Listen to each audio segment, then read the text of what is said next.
Very മുന്തിയിനം എലിമിഠായികൾ വാണിച്ചു നിൽക്കാതെ കടന്നു വരൂ.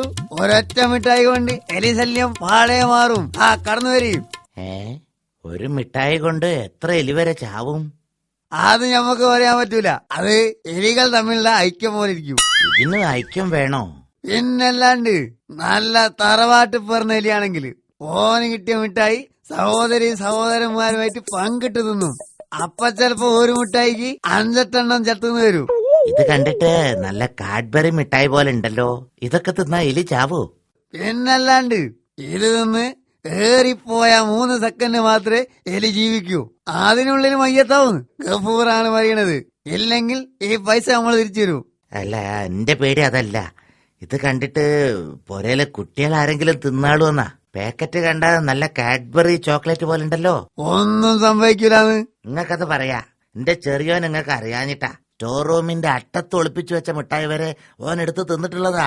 പിന്നെ ആ തറയിൽ വെക്കണ ഈ എലിമിഠായി എങ്ങാനും അവന്റെ പള്ളയിലായാലേ തീർന്നില്ലേ?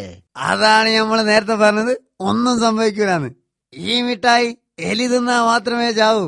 മനുഷ്യന്മാര് തിന്നാ ഒരുക്കൊന്നും പറ്റൂല.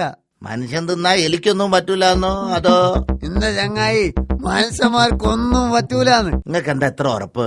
എന്തൊക്കെ പറ്റിപ്പോയാ ആര് സമാധാനം പറയും? ഇങ്ങള് ഞമ്മളെ വിശ്വസിക്കുകയാ. ഈ മിഠായി നമ്മളെ പോരെന്നുണ്ടാക്കിയാണ്.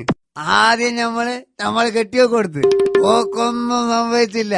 അപ്പൊ നമ്മൾ ആ സങ്കടത്തില് ബാക്കിയുള്ള മിഠായി മുഴുവൻ വലിച്ചെറിഞ്ഞ് അപ്പൊ അതുമായി വന്ന ഒരു എലി അത് തിന്ന് സ്പോട്ടില് മയ്യത്തായി. അതാണ് നമ്മൾ പറഞ്ഞത്, മനുഷ്യന്മാര് തിന്നാൽ ഒന്നും പറ്റൂലെന്ന്. എനിക്കിപ്പോഴും ഒരു വിശ്വാസം ഇല്ല. ഇത് കണ്ടാല് എന്റെ മോനെങ്ങാൻ എടുത്ത് തിന്നാലോ? ആണായിട്ടും പെണ്ണായിട്ടും ഒന്നേ ഉള്ളൂ. എനിക്ക് സഹിക്കാൻ പറ്റൂല. നിങ്ങൾ നമ്മളെ വിശ്വസിക്കുവായി.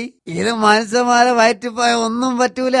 എന്തെങ്കിലും പറ്റിയ നിങ്ങൾ സമാധാനം പറയോ? അല്ല പിന്നെ ഇനി എങ്ങാനും ഈ എലി മിഠായി തിന്നിട്ട് നിങ്ങളെ മയ്യത്തായാൽ ഇതിന്റെ കാശ് നമ്മൾ തിരിച്ചു തരും. എന്താ മനസ്സിലായില്ലേ?